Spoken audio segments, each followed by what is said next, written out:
Hello and welcome back to another edition of the GSMC College Football Podcast, presented to you by the GSMC Podcast Network. I'm your host, Jake Daly. Today is Wednesday, May 7th. Happy hump day out there. Got a good show for you today. Going to talk a little bit about the Big Ten revenue report that just came out from the 2024 fiscal year, what that kind of means for the state of the conference, for the state of college football. Also going to touch on my Big 12 coaches. Started ranking them the other day. We're going to continue that, rank the number 9 through number 6 head coaches in the Big 12. Get into that a little bit as well.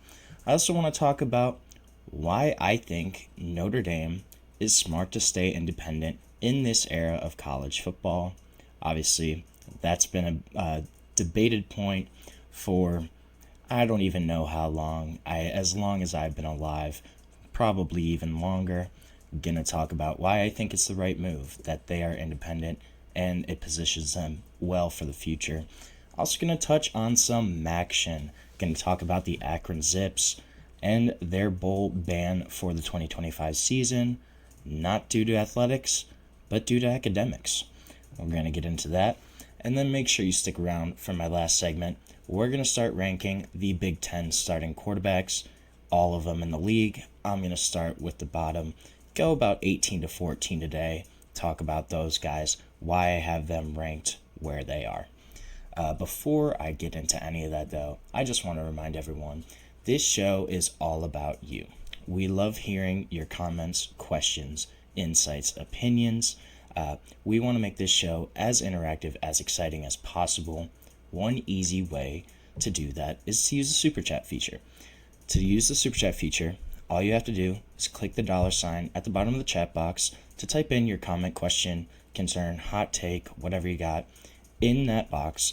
Send it in there. This guarantees that your message gets on the air, gets read live. It's also just a great way to support our show and what we're doing here at GSMC. We couldn't do what we do without your ongoing support. We're so grateful to have y'all as part of our community here at the GSMC Podcast Network. So the Big Ten, it came out that they have topped all of college football in terms of revenue in this past 2024 fiscal year. Not super surprising when you look at their new TV and media deal, kind of what they renegotiated in the past couple years. This was the first year where that really kind of kicked in. And right now, so they had $928 million in the 24 fiscal year. Projections are that this will exceed $1 billion next fiscal season. And that really honestly makes a lot of sense, right? Just looking at the trajectory, looking at the way these media deals kind of shake out, makes a lot of sense that the Big Ten is going to be generating over $1 billion of revenue next year. But this figure in general just showcases how dominant the Big Ten, as well as the SEC, is right now. There was a little bit of a kind of can't find the word I'm looking for right now. Disparity, that's what I wanted. There's a little bit of a disparity between the Big Ten and the SEC. The SEC, I think they came in around $80 to $100 million less than the Big Ten. So the Big Ten, as of right now, is the most wealthy power conference in football, has kind of been and overtaken the SEC in terms of revenue generated, and a lot of that is because of this TV deal. So I also thought this was kind of interesting. Most of the league's 18 athletic departments, they've already kind of budgeted about $75 million from the Big Ten that they are projected to receive in terms of revenue sharing. This past year, 12 of the members of the league got around $63 million. Rutgers and Maryland got a couple $1 million less because they borrowed money from the Big Ten when they joined in 2014. They were considered non-vested members at that time from 14 to around 2020. They're both expected to obtain full shares in 2027, so still a couple years away from that. But this is still a substantial chunk and change. Each school in the conference at a minimum receive $60 million just in terms of the Big Ten media payout, essentially. That's a lot of money when you're looking at trying to reload your team, reload in the portal, sign guys in terms of NIL. A substantial amount of money, especially for these smaller Big Ten programs that may not have had that much in previous years. Also, of the former Pac-12 teams, it's interesting. Washington and Oregon, they both have half shares until 2030. However, USC, UCLA, they came in and obtained full shares, were fully vested members as soon as they joined the Big Ten. So they're getting full shares right now, which is something that obviously will not change. They got it coming in. They're going to keep that. Other thing that was kind of interesting, they released the figures for their commissioners for the Big Ten. Let me tell you, I would love to be a power conference commissioner, just looking at some of the figures here and kind of what these guys earn. If you look at former Big Ten commissioner Kevin Warren, he received more than $6.8 million in this fiscal year, $5.75 million in terms of bonuses, basically for ushering in that new media rates deal. And this was reported by USA Today. Kevin Warren, mind you, he hasn't been the Big Ten commissioner since 2023, April 2023, when he left to join the Chicago Bears organization in the National Football League. So a guy that's still not even there got about $6 million, almost $7 million, just in terms of bonuses from this new deal. Another guy that I thought was kind of interesting was former Big Ten Commissioner Jim Delaney. He also got $5.85 million in terms of compensation from the Big Ten. A guy that hasn't been around since COVID, before COVID. He retired on January 2nd of 2020. So this guy hasn't even been around since COVID. Still got almost $6 million in terms of this kind of payout in this fiscal year. And then Tony Petitti, obviously the current Big Ten commissioner, he got, his base salary was a mere $2.62 million, and then he also got a couple different bonuses, stuff like that. This is a big time revenue for the Big Ten. Just kind of showcases their power, their dominance right now. Them, along with the SEC, have really started to separate themselves in terms of just how they are seen, how they can kind of influence college football and the decision making. And this all stems from that media rights contract, right? They signed that deal with CBS and NBC, and this has helped their profits grow by more than $48 million. For the fourth straight year, though, the league did post a shortfall. So expenses grew to $942 million.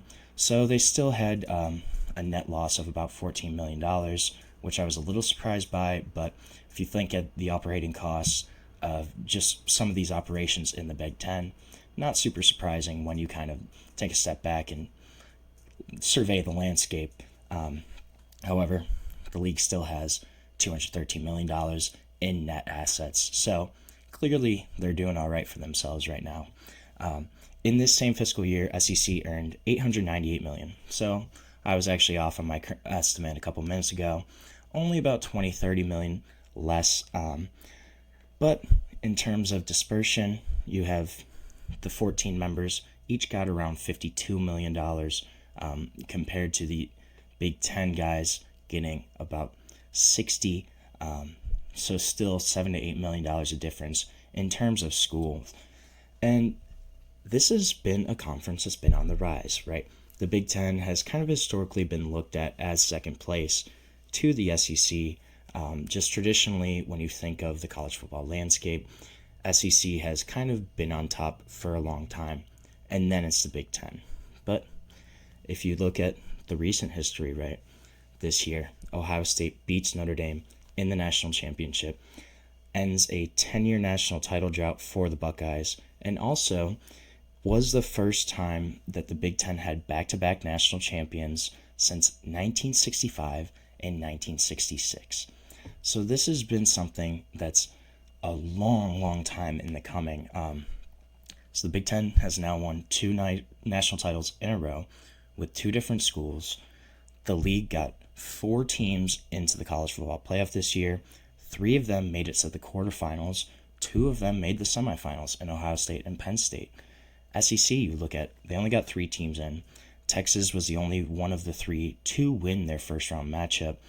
Georgia, Tennessee were both one-and-done teams, kind of unceremoniously dumped out of the playoffs by Ohio State and Notre Dame, respectively.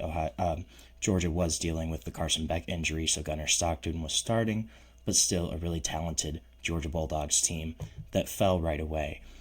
Also, Big Ten went 2-0 against the SEC in the college football playoff this year, and they went 3-1 against it in other bowl games, especially the Michigan-Alabama game, in which a Michigan team that really struggled last season went and beat Alabama in their bowl game.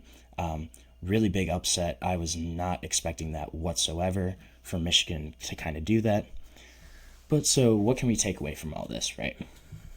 The Big Ten, they have won 2 national titles in the past 2 years, but it is a super top-heavy league, especially when you compare it to some of the depth in the SEC.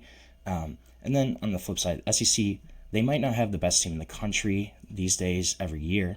I think they do probably this year in terms of Texas, but if you look at the long term, they might not have the best team in the country every year, but the depth of the SEC and the quality of contenders, I think, is a little higher than the Big Ten, right? Go down the list of the SEC. You have Georgia, Texas, Alabama, Tennessee is still up there. South Carolina is kind of a contender. Ole Miss could make some noise depending on what happens. And those are just some of them. I'm missing other teams that could really make big jumps. This is a really deep league. And on the flip side, when you get to the Big Ten, there's kind of the 5 best teams, the Ohio State, Penn State, Michigan, Indiana. I guess if you want to say like Iowa up there, and then like Oregon, obviously. But after that, there's kind of a big drop-off. You look at the bottom of the league, the Rutgers, the Minnesotas, Marylands, those teams aren't really as high quality teams or programs as maybe some of the lower caliber SEC programs. If you look, though, across college football, these are the 2 dominant conferences. Look at the NFL draft this year. In the 2025 NFL draft, of the 257 players that were drafted, 150 of them were from either the Big Ten or the SEC. So over half of the players drafted this year were from one of these 2 conferences. This has been something where this revenue, this substantial financial power ability has made the Big Ten and the SEC the leading decision makers, the leading forces for change in college football. Tony Petitti, Greg Sankey, they've basically become the 2 big bosses of college football. Their word is what carries the most weight right now because they get the most money, they have the most exposure, they have the best caliber programs, and that gap keeps widening right now. This is a thing, though, where the rest of college football kind of has to cater to them right now, right? Because, think about it, at the end of the day, if the Big Ten and the SEC, if Sankey and Petitti go, hey, we want to do our own thing, we're kind of done with this, they could go, take their ball, go home, say, we're just going to sell our media rights together for our 34 teams, and we're going to get our own massive TV deal because we have the biggest brands, best programs, and everybody get rid of everybody else. We don't care about anybody else. We want our 2 conferences. We have the best revenue. We have the best exposure, best programs. Who cares about everybody else? That's certainly something that the SEC and Big Ten could do, and that's just because of this growing power grab, the growing financial disparity, the influence that these 2 leagues carry. I think the rest of college football is kind of scared of the potential of what the Big Ten and the SEC could do. They can completely change the landscape of college football if they really did want to.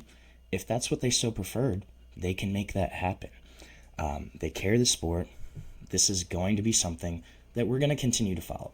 It's going to be Big Ten, SEC, and that's going to be the driving conversation, the driving decision makers of any changes in college football that are coming up now or in the near future. So we're going to take our first break of the show.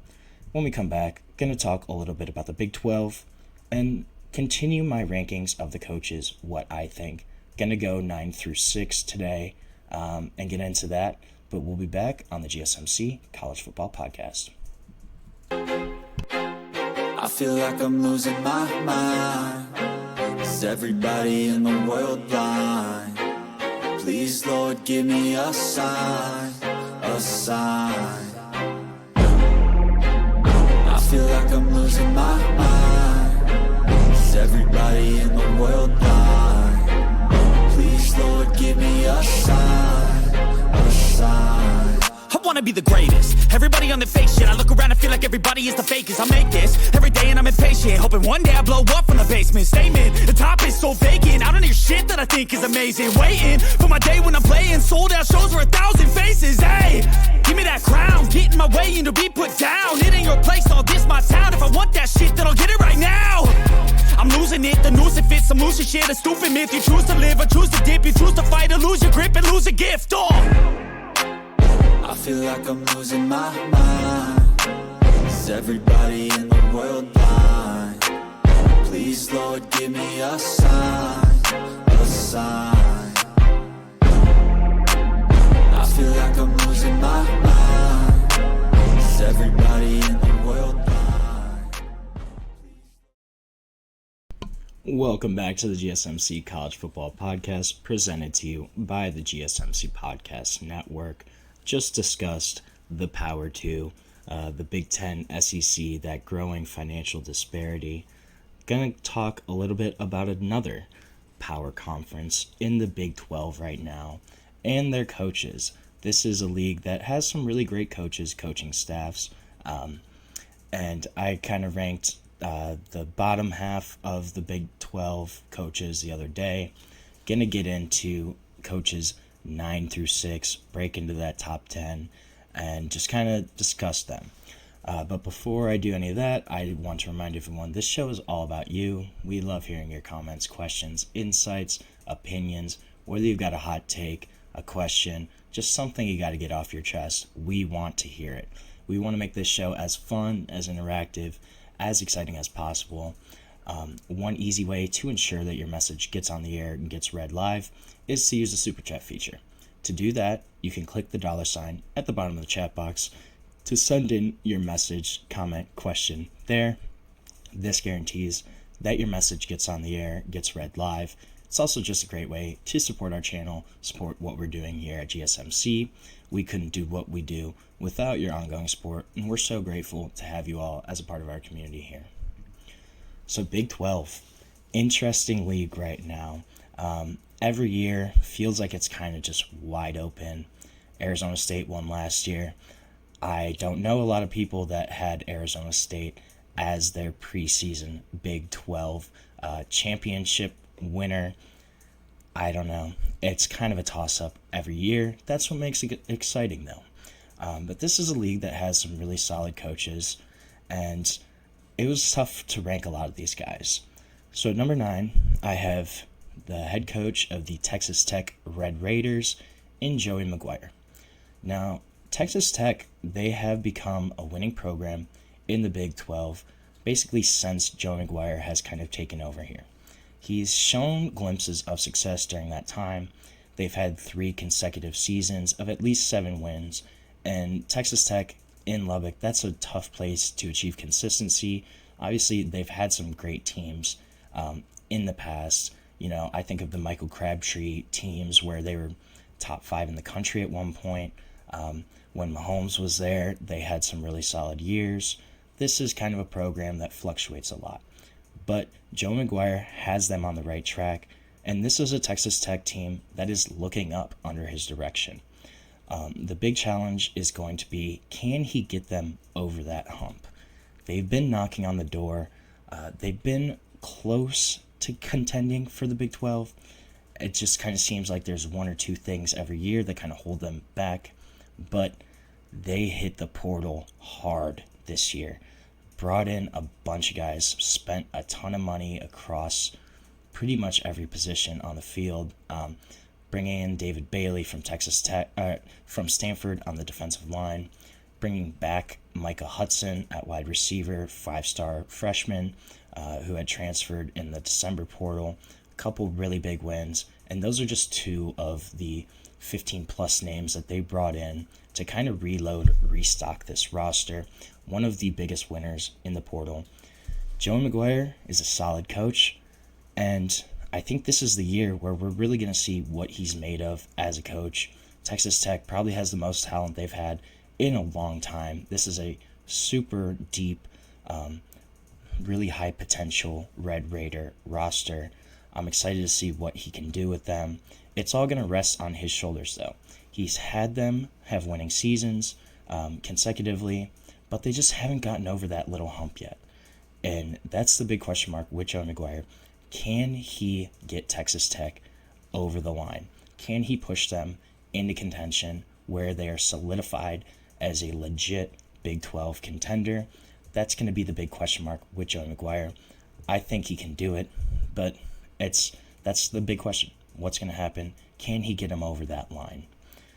At number 8, I think Lance Leipold from Kansas is a phenomenal coach. I think he's a little underrated. Honestly, this is a guy that, look at the state of the Kansas football program before, and then look at what he's done since he's been there. A guy that got hired from Buffalo really late in the cycle too, after they had some issues there. He was kind of a late hire, jumped right in at Kansas, and this is a program that was completely dead before he got there. Not gonna lie, this is a basketball school. Kansas just hasn't really placed a lot of emphasis on football, but Lance Leipold comes in, gives them life, injects something into the Kansas program, able to really have a strong season in 2023. They won 9 games. Jalen Daniels looked like a potential Heisman candidate for 24 season based off his 23 tape. Kind of tapered off at the end, but this was a Kansas team that was ranked in 2023. Not in basketball, in college football. Kansas, the Jayhawks, were ranked, and a lot of that has to do with what Lance Leipold has done with that program. 2024, they did have a little hype, which can often be the death of programs like that. You know, you have one year you kind of overachieve, and you come in, struggle the next year. They started off decent, quickly faltered, 2-6 finish to the year in the final 8 games. But the fact that Kansas is even a bowl contender every year, that's a credit to Lance Leipold right there. That's a great coaching job. The fact that he's able to have at least higher expectations for this Kansas football program. The expectation is no longer winning 4 or 5 games. It's getting to a bowl at the minimum. And that's something to be said in and of itself. Also was able to generate enough investment for the stadium to be renovated at Kansas. For football, again, Kansas, basketball school. He was able to get significant investment into a football renovation of their stadium. That's pretty crazy, and that's a phenomenal coaching job. I think what kind of holds him back a little bit is just that Kansas hasn't had, sustained success. That's a big part of kind of what's happened here. At 7, I have Sonny Dykes.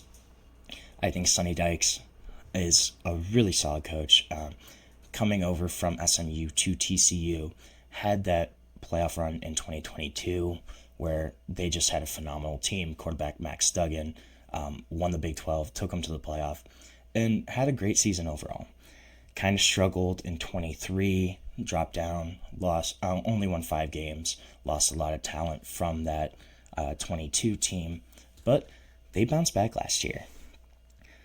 They very quietly won 9 games last season.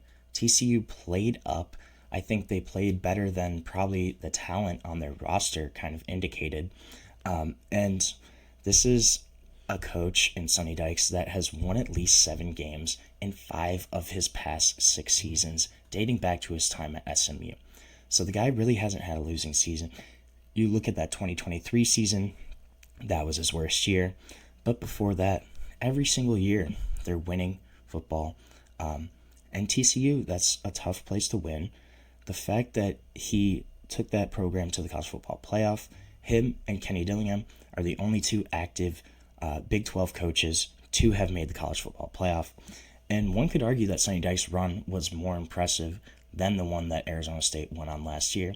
This is a great coach and a guy that I think gets a little under-recognized, and a program that gets a little under-recognized. I don't know a lot of people that knew that TCU won 9 games last season. TCU certainly flew under the radar.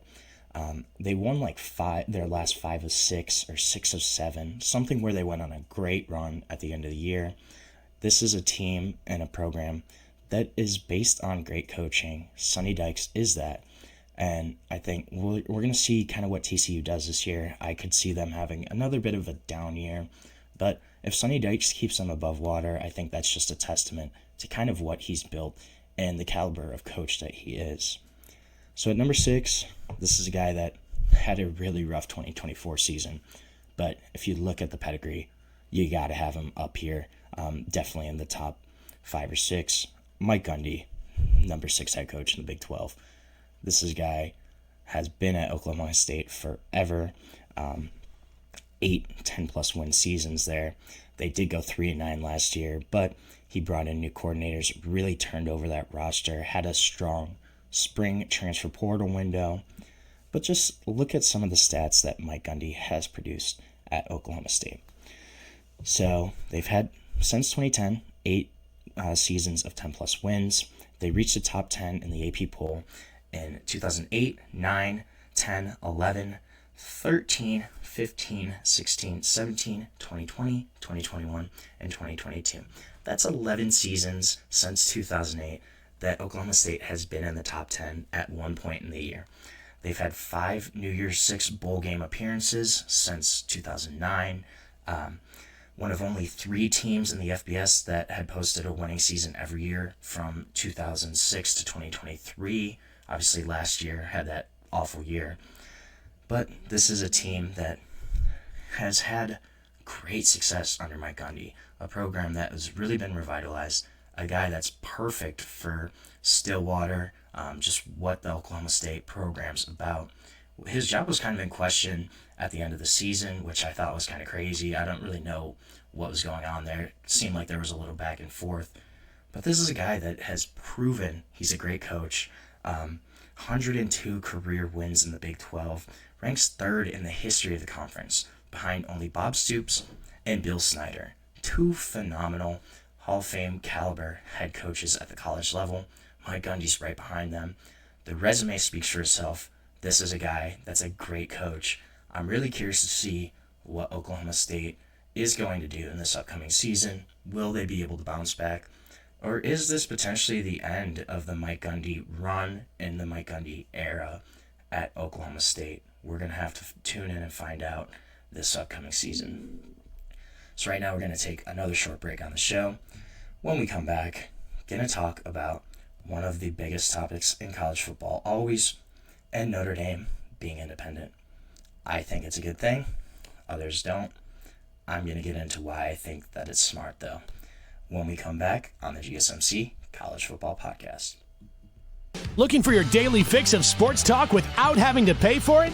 GSMC Sports Network is available on YouTube. Just search GSMC Sports Network. Get your fix of daily sports talk shows on YouTube, absolutely free. NFL, college football, NBA, MLB, MMA, UFC, fantasy football, and so much more.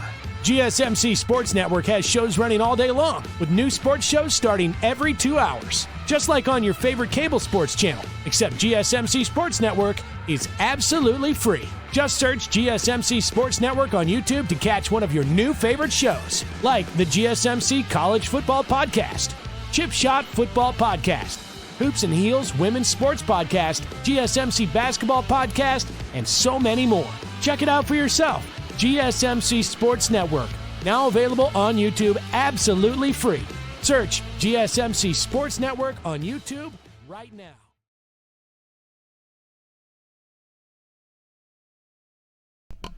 Welcome back to the GSMC College Football Podcast. Just talked to little Big 12 coaches. Gonna talk about the Notre Dame Fighting Irish right now. Why I think it's smart that they should stay independent in this new era of college football. So, the argument can be made that Notre Dame has basically been its own kind of power conference throughout its history. You look at their media deal with NBC. You look at the scheduling kind of autonomy and the ability to kind of just pick and choose their opponents. And this has kind of dwindled, especially over the past 40 years. Notre Dame did give up some of that scheduling independence in 2016. They struck a deal with the ACC where they'd play 5 ACC games a year. They're full members of the ACC and every sport besides football. But I think it's smart that they stay independent in football. Here's why. So they did take a little bit of that scheduling autonomy back this week, announced the annual 12-game series with Clemson that's going to run through 2037, 2038. And some of these games were already kind of on the books for Notre Dame. I think they had 5 games scheduled against Clemson during this time frame, but 6 of these games were not. So they add 6 new games in the Clemson Notre Dame series. This is a marquee matchup. I don't think it will hurt them. I'm going to get into it, but so I think if you look at the way they're able to keep their schedule, this is a marquee matchup. It doesn't matter where Clemson ends up, even if the ACC's gone. If Clemson's gone in the ACC, this matchup is staying through 2037. So it doesn't matter if Clemson is in the SEC, if they're in the Big Ten, if they're in the ACC, if they're in something new, it's not going to make a difference. This is going to be a marquee matchup that's going to be on the schedule every year through 2037. If you look at a year like 2036, for example, so right now, Notre Dame has Virginia Tech, Georgia Tech, Florida State, Pitt, North Carolina kind of rotating in as their ACC opponents. But if these agreements hold, if this Notre Dame-Clemson series counts as one of those games, one of those schools is going to get booted. Not going to be Florida State, right? It's going to be Pitt, Va Tech, Georgia Tech. That's going to change kind of the land frame, the marking for that. And 1 year, they could have a matchup where they have Alabama, Texas, Clemson, Florida State. It's like half of their schedule is top 10 teams. And this is going to be a marquee matchup throughout the time. When the ACC reached its settlement with Clemson, with Florida State, agreed to kind of the new distribution model for the conference, this really pointed to more matchups with Notre Dame, between Miami, between Florida State, between Clemson. I don't think that, as of right now, automatic bids. And here's the thing with the playoff. No matter what they do with the playoff, they're still in really good position. They're not going to get rid of the at-large bid. And that's where Notre Dame's going to make its money, is the at-large bid. If you're Notre Dame, you have that at-large bid to get to every year. That's where they're going to go. It doesn't matter if they're not in the conference because they can have the at-large bid. If they win 10, 11 games every year, they're in the college football playoff every single season. There's only been 1 year in the past 5 to 10 years where Notre Dame has not been in the top 14. Especially if they expand to 14 teams, which is probably going to be pretty likely. In the last 10 seasons, Notre Dame has finished outside the top 14 just twice. One of those was that 18th place finish in 2022, and then the other one was one of the Deshaun Kaiser, Malik Zaire years where they were just really rough under Brian Kelly. They had won like 6 games. But even if they do change the college football playoff model, it's not really going to hurt Notre Dame because even if there is automatic bids for the SEC, the Big Ten, they're not going to get rid of all of the at-large bids. That's just not going to happen because then there's no opportunities for a group of 5 teams. I see what you're saying. I think it doesn't make sense for them to join. What's the incentive of them joining conference right now in terms of revenue, in terms of scheduling wise? They pick and choose their opponents at this point. They can win 10 games every year and still get into the playoff. So if you're in that position, why would you take yourself out of that position when you're realistically going to make the playoff almost every single season? Possibly a year or two you don't on a down season. But besides that, you're in the college football playoff every year. You're in the national championship hunt. You're still getting a bunch of money in terms of TV revenue, the exposure as a national program. It just doesn't make sense for them to join a conference where, say they do join the SEC, the Big Ten, if they go 8-4 every year, something like that, they're not in the same spot as they would be if they stay independent. The other thing with the Big Ten is the Big Ten, they want all their universities to have this American accreditation for colleges and universities. That's one of their big sticking points. It always has been as a conference, is basically every member of the Big Ten is a top R1 research university. And while Notre Dame is that, they do not have that accreditation that the Big Ten loves. The Big Ten basically requires for every one of their member schools to have. Even if you look at the teams that they've added in the West Coast schools, Washington, Oregon, USC, UCLA, they all carry that accreditation. While Notre Dame, yes, is a renowned university, they do not have that accreditation. And that's a big thing in terms of research dollars, billions of dollars of revenue for research. I don't think they would love to have Notre Dame because of that kind of, it's one little minor sticking point. But that's one of the big points of the Big Ten is they want all of their universities to kind of have that accreditation, that marking, I guess. And here's the thing, they have leverage basically over any other suitors. If the Big Ten or SEC wants them, they're going to have to fight for Notre Dame because Notre Dame is in a position right now, they don't really need a conference. They have the scheduling agreement with Clemson. Realistically, now they're going to get one, probably with Florida State, most likely with Miami as well. Both of those athletic directors have kind of come out and said after this Clemson deal that they want something similar. I would not be surprised if we see a Florida State Notre Dame agreement for an annual series for the next 10 years or so in the near future. I think kind of the same thing with Miami is the ACC is really trying to drive those big-time matchups. They don't want to have Notre Dame be playing Pitt every year or, I don't know, just random ACC teams.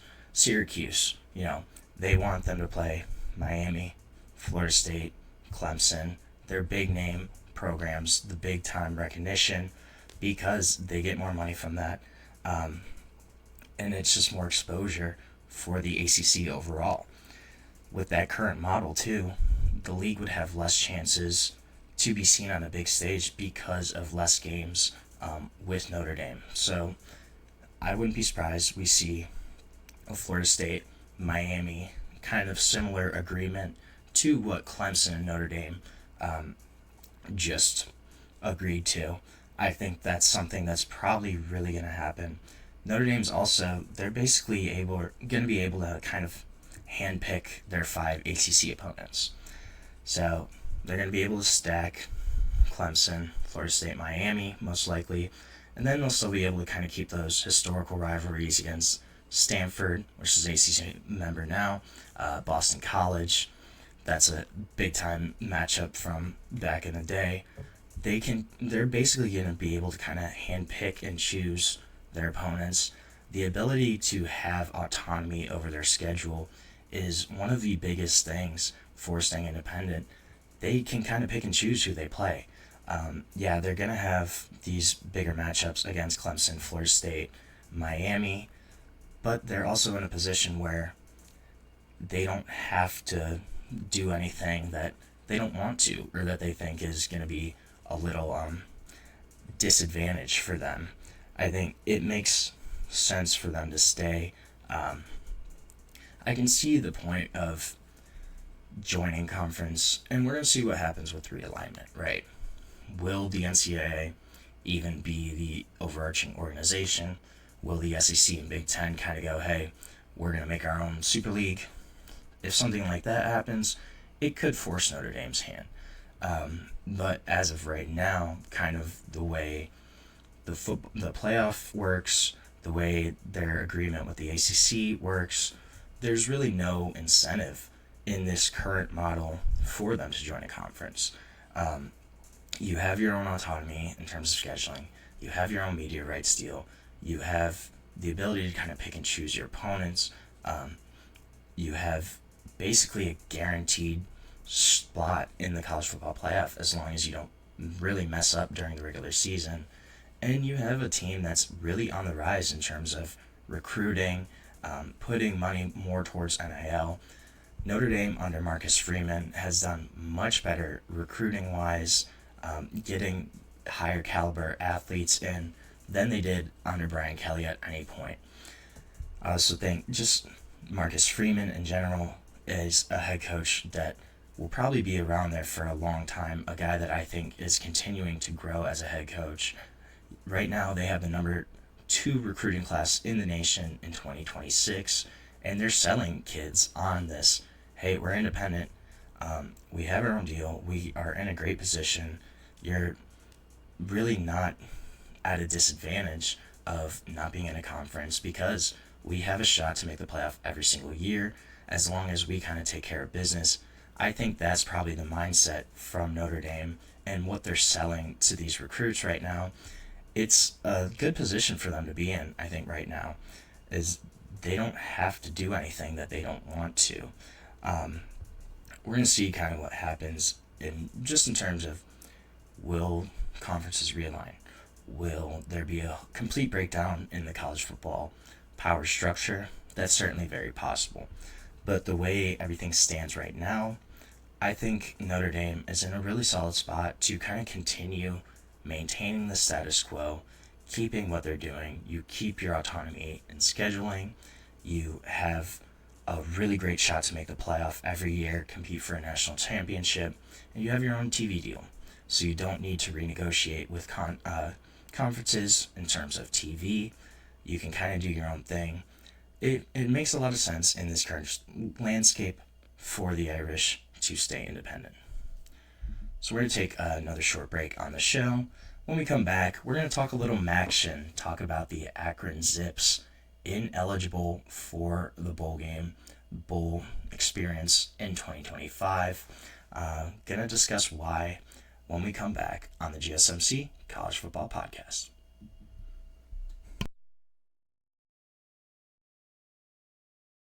For the best and latest podcasts available anywhere, go to the podcast app on your cell phone and type in GSMC to access free content-rich podcasts on health and wellness, book reviews, sports, entertainment, relationships, social media, movies, technology, finance, and even weird news. Subscribe and download the GSMC Podcast Network's family of shows, available everywhere podcasts are found.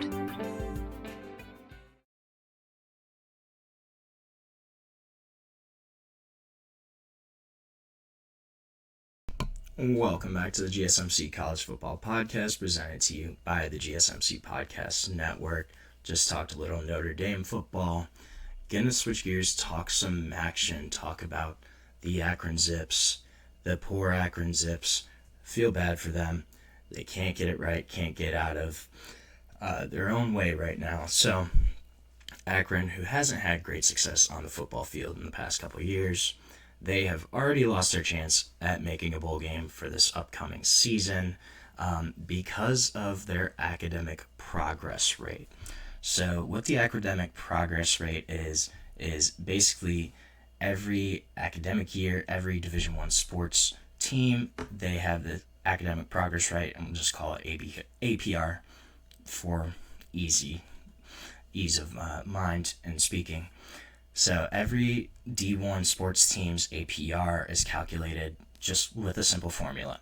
So scholarship student athletes can earn 1 point for staying on course for a degree in their chosen major, and 1 point for being retained or graduating at the end of each academic term. so not hard basically. You just have to stay on track in your school and still be at the school the next year. And then for schools that don't offer athletic scholarships, recruited student athletes are also tracked here. So this is the 4th consecutive year of publicly reported APRs. They did have a 1-year hiatus due to COVID-19, the pandemic. In 2022, the D1 board approved the release of APR scores. They voted to continue the suspension of program penalties at that point. But this was all kind of scheduled to return in spring last year. They decided not to enforce it. The loss of access to postseason competition for teams that scored lower than 930 last year. They offered kind of a conditional waiver due to the lingering impacts of the pandemic. But normal operations are back this year, so any team below that 930 benchmark, no bowl games for you. And unfortunately for the Akron Zips, that has what occurred this week, this upcoming year. They scored lower than a 930, and they will not even be eligible for a bowl game. Were they going to make one? Probably not. Still, though, they don't even have a shot at this point. Their APR came in for the 23-24 academic year at 914 on Tuesday. This was the second straight year, actually, that Akron had an APR of less than 930 per NCAA rules, back-to-back seasons with a sub-930 APR. You get a postseason ban. Preseason. You get a postseason bowl ban. So Akron was handed. Additionally, they were handed practice deductions last season as an initial punishment for their APR last year. But because they didn't get it again this year, no bowl game, even a possibility for Akron.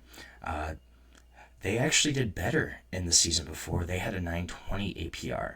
Unfortunately, they got worse this year academically. Kind of impressive, actually, if you think about it.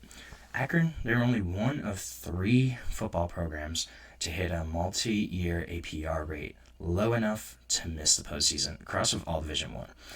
Mississippi Valley State and Arkansas Pine Bluff. In the FCS ranks, they are also ineligible for postseason play. And then Florida A&M, Missouri State, Murray State, Utah Tech, they all got practice time reductions for their APR rates. This has been a problem for Akron, actually, the past couple of years. Haven't reached it this past academic year, didn't reach the mark the year before, and was pretty close the year before that, too. First FBS school since Idaho in 2014 to get a postseason ban for a low academic progress report. But on the football field, let's be honest, this probably wasn't going to make a whole lot of difference for Akron's upcoming season. Akron has been really rough the past couple of years. In 2022, 2023, they went 2-10 both of those years. They actually showed a little bit of progress this past year. They went 4-8. Joe Moorhead's 3rd season as a head coach. Joe Moorhead is a guy that actually was considered a really great hire for Akron, a guy that at one point had coached in Mississippi State, a guy coached in the SEC, coming back to the MAC. His wife's from around that area, so he had ties to the area. It made a lot of sense to go after Joe Moorhead for Akron to try to kind of revamp that program. But this is a team that hasn't had a winning season since 2015 when they went 8-5. Haven't been to a bowl game since 2017 when they went to the Boca Raton Bowl, finished 7-7 that season. So a program in Akron that, despite this ban, not really sure how much it would have affected Akron. I kind of feel bad for the Zips, honestly. They're in a tough spot in the MAC where the MAC, especially right now, if you're a really great player from the MAC, chances are you're going to transfer out after that really great season in the MAC. You look at guys like Curtis Rourke, who quarterbacked Indiana this past year. He was an Ohio University transfer. Kent State, the year they had 9 or 10 wins, they had like 15 of their 22 starters enter the portal. This is unfortunately going to happen in the MAC. So Akron, even if they didn't have a bowl ban, this was going to be a tough place to win, a tough season for them in general. Akron just also, I don't think, has a ton of talent compared to some of the other MAC programs. There are definitely MAC programs right now that have kind of leaped over them. You look at even the ones in Ohio, right? OU has been better. Kent State has been better the past couple years. Toledo hasn't been bad. Bowling Green now has hired Eddie George and brought in Drew Pine, who has been to like 4 different schools, but an experienced Power 4 starting quarterback. This is a team that was going to have a rough year anyways, but the fact that they have this bowl ban is just really unfortunate. Akron is also in a tough financial spot where they built a brand new football stadium 5-10 years ago probably, but the issue is nobody goes to the games. When you have attendance of 5,000 to 10,000 in a much greater capacity stadium, that's not going to help your bottom line financially, and I'm sure it's all just kind of compounding, right? But when you can't help yourself in the classroom, it's obviously not going to go well for you on the field as well. The fact that they got 2 straight years of this low APR, it's kind of really showcased that this is not a great program right now. Program in flux. Feel bad for the Zips because there is potential for them to be a decent MAC team. Especially, I think Joe Moorhead is a solid coach. It's just there's been a lot of different circumstances at Akron, right? With the portal, with funds, with NIL, stuff like that. The stadium renovation. There's been a lot of different factors that have kind of all contributed to Akron's poor performance. But a school that, unfortunately, they're not even going to get a chance to compete for a bowl game this year. Hopefully they get their APR up this next academic year so that they can be eligible in 2026 and potentially maybe come back up on the upswing. We'll see. The MAC is crazy. That's why we love MACtion. One of my favorite conferences to watch for sure. So we're going to take another short break on the show. When we come back, we're going to get into some Big Ten quarterbacks, talk about the bottom guys here. We're going to go about 18 to 14, discuss who I think is ranked where and why. But we're going to get into that in a minute on the GSMC College Football Podcast.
Welcome back to the GSMC College Football Podcast, presented to you by the GSMC Podcast Network on this Wednesday, May 7th. Gonna finish off the show by talking some quarterbacks, everyone's favorite position. Gonna rank the Big Ten quarterbacks. We're gonna do this over the next couple days. We're gonna start at the bottom because what's the fun of starting from the top, right? So, in last, unfortunately, someone's got to be last, right? I have the Minnesota Gophers right now, so this is going to be a toss-up. It looks like most likely their starter is going to be sophomore Drake Lindsey. Sophomore Dylan Whitkey is also in contention. In PJ Fleck, this was a situation where last year they had Max Brosmer, who was a New Hampshire transfer, who performed well for them. Had 2,800 yards, 18 touchdowns, 6 interceptions. Decent, but not gonna blow anybody's mind. Lindsey's probably the favorite to start right now. This is gonna be a competition for sure. Despite whoever wins, neither of these guys have ever started a career game. Dylan Lindsey has had 3 appearances in total, has only thrown 5 passes in those 3 appearances, 4 for 5, has thrown for a touchdown, so that's a bonus. But a guy that is very unproven. We really don't know what to expect from Minnesota, and that's kind of why I have them in last, is we don't know what Drake Lindsey looks like, how he could potentially be. This is a guy that only has had 5 pass attempts in his career, so there's really no idea what his upside is, and we're just going to have to wait and see. That's why I have him last right now. I just think that we have no clue, and the pedigree's not there for me to consider ranking him higher, I would say. 17, I think Maryland right now is in a similar situation. So kind of having competition, have rebuilt the quarterback room completely. Billy Edwards Jr. transferred out. MJ Morris transferred out. And they bring in UCLA quarterback Justin Martin, sophomore. He made 1 start last year overall. Started against Penn State, really tough opponent. Had 167 passing yards, 1 touchdown in that game. But again, this was one of the best defenses in the country. Started as a true freshman. Wasn't expected to, blow the lights out. A guy that, again, hasn't really shown what he can do yet. There was glimpses in that game, though. So you have him most likely step in. He is going to be in competition. There's a freshman there, 4-star freshman, Malik Washington, who's from Maryland, who could potentially be in the mix here.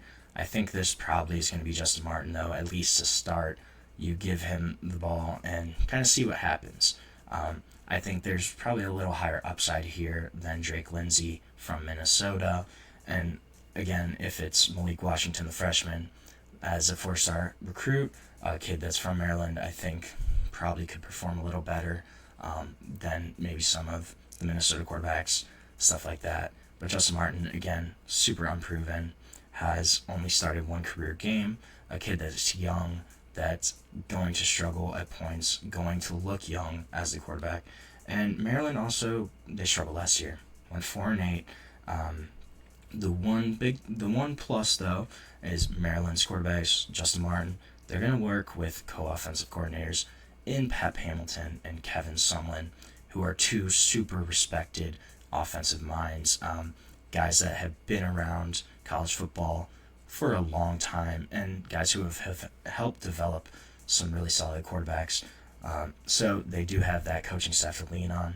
Justin Martin, though, again, is going to be at the bottom of the league because we haven't seen anything. We don't know what really could happen here, and he's super unproven at this point.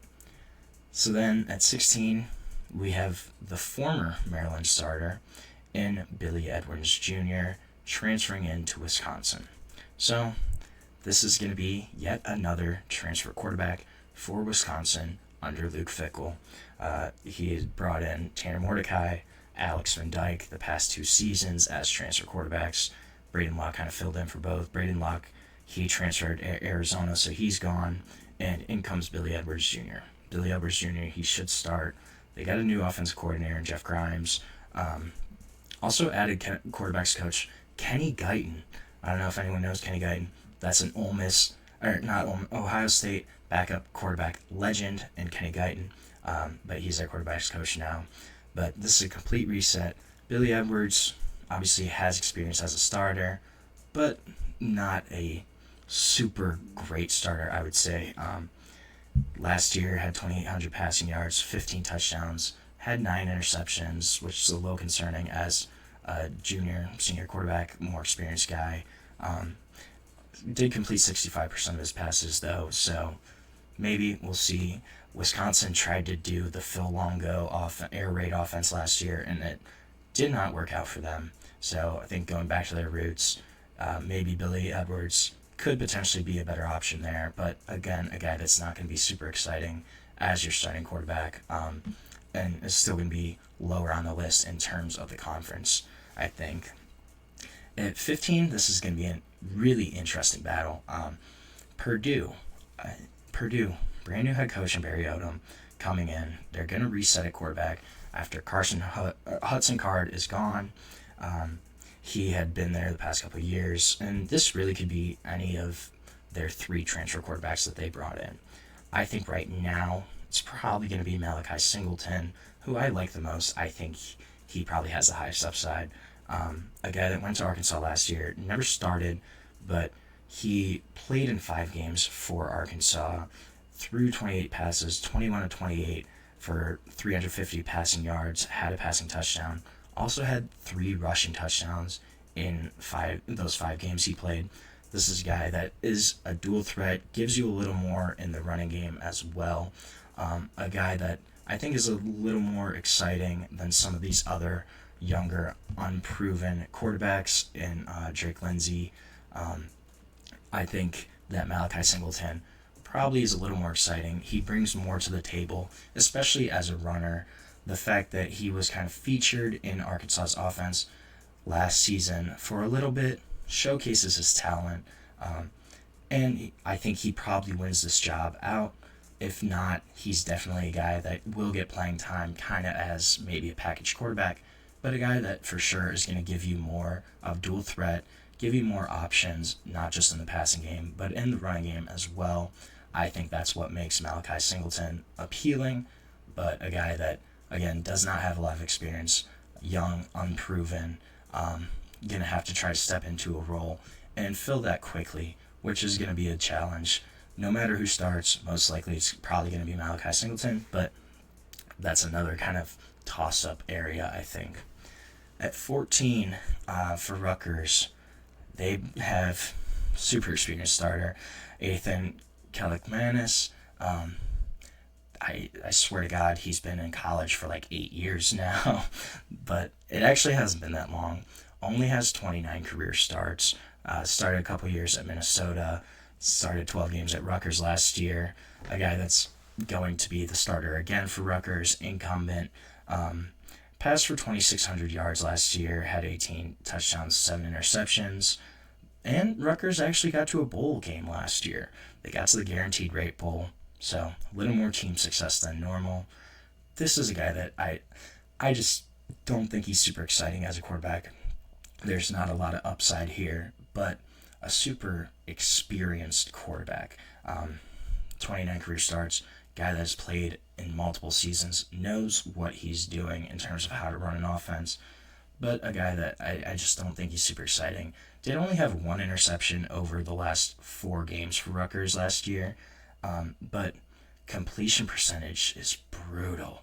This is a guy that's a 53% passer in his career. That's his career percentage. That's not just last season, so it wasn't like last year was a down year. That is his career passing percentage. So a guy that I just don't think is super exciting, but will step in, be able to run an offense competently, at least on the low end. But a guy that's not going to be super exciting, not going to give you a ton of big play potential upside there. More of a steady hand than anything else. And I think kind of his limitations hold him back a little bit as a higher caliber starting quarterback. So we are going to end our show for today. Thank you so much for tuning into the GSMC College Football Podcast, presented to you by the GSMC Podcast Network. Please remember to like, subscribe, follow. We can also go to Facebook, Instagram, Twitter, TikTok for more sports contents, updates that you love. Thank you so much, and have a great day.